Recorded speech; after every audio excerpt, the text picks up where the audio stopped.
राखी अवत है न। हाँ अब किन हमें बड़वा चिन्ह चाहिए हो।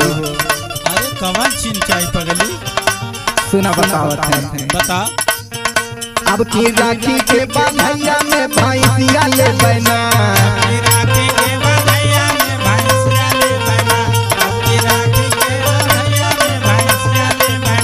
हे भैंसिया ले बना हो भैंसिया ले बना हो भैंसिया ले बना। अब की राखी के बंधैया में भैंसिया ले बना।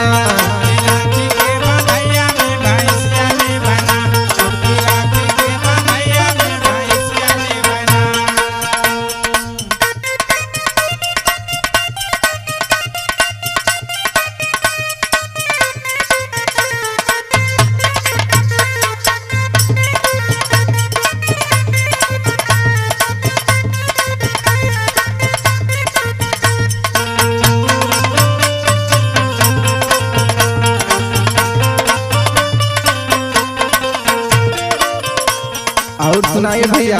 सुना बहनी। साड़ी लूगा चाहिए नहीं नहीं होगा हलवा। नहीं होगा हलवा भैया नहीं होगा हलवा। ए हो नहीं होगा हलवा भैया नहीं होगा हलवा। अब किन चिन्ह हुए चाहिए हम जान लिया। अच्छा सुना बोल बोल।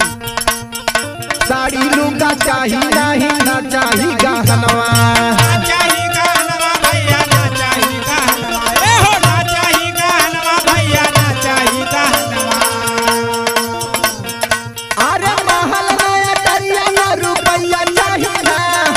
राखी के बंधैया में भैंसिया चाहिए ना।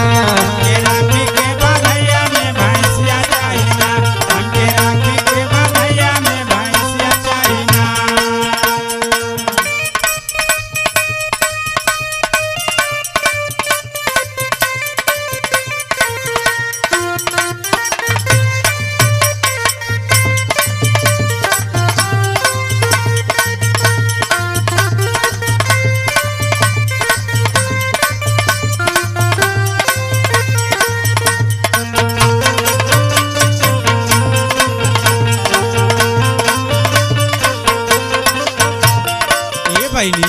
हाँ ये भैया देख तो भैंसिया हमारे ससुराली से तोर भौजी मंगैले है।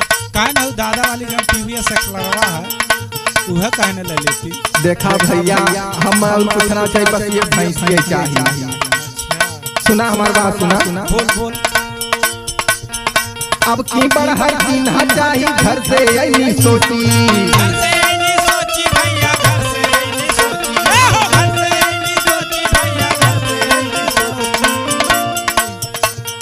बेरी बेरी देला फुसलाई बाड़ा तू बड़ा मोची।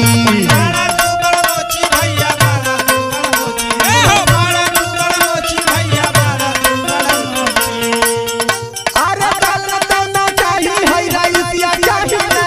अब की राखी के बंधैया में भैंसिया चाहिए ना।